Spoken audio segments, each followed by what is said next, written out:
Ladies and gentlemen, the winners of the 2019 Best Ranger competition. The 2019 Best Ranger competition winner is Team 19 of the 101st Airborne Division from Fort Campbell, Kentucky.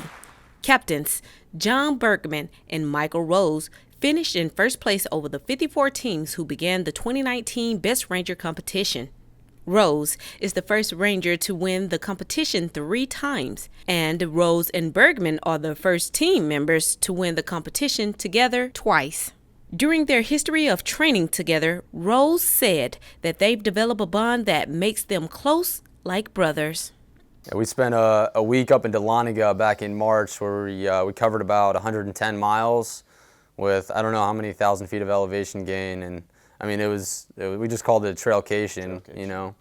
Instead of being back at work, working on a a computer or something, you know, we're out there just running around on the Appalachian Trail and carrying rucksacks and just having a good time, and it's fun. So yeah, like he said, if you're not having fun in this training, you're definitely in the wrong profession. There were days that we were shooting for up to like 6 hours for the day just on pistol or rifle. Like we had blisters on our hands from like loading magazines of just shooting over and over, and we were like, man, my hands hurt, but who else gets to do this? Like we're just having fun today. Like we're just competing and trying to outshoot each other and then run here and then outshoot each other again, and it's a good time.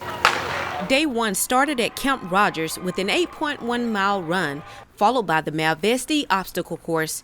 Without any breaks for rest, competitors marched to Victory Pond for a swim just before heading to the urban assault course, where they conducted a medical rescue and cleared buildings in a timely fashion.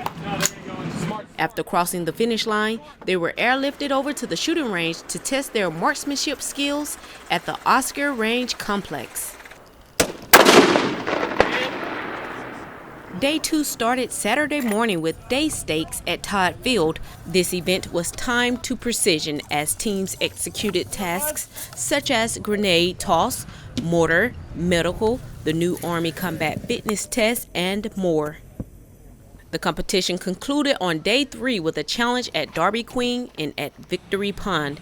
At Darby Queen, teams had to individually negotiate 24 obstacles, but the time didn't stop for them until both teammates crossed the finish line. After Darby Queen, teams arrived at Victory Pond to conduct the combat water survival assessment. They had to cross over a 35-feet log structure where they pulled themselves across a rope and tap a wooden ranger tab before splashing into the pond. Then raced to the start point for their teammate to begin while they continued on to zip down into Victory Pond. The final buddy run was the last event of the competition. Hundreds of individuals stood roadside cheering for their favorite teams as they came running down the stretch side by side to cross the finish line. Congratulations to Team 19 captains Michael Rose and John Bergman. Shan Ogletree, Fort Benning, Georgia.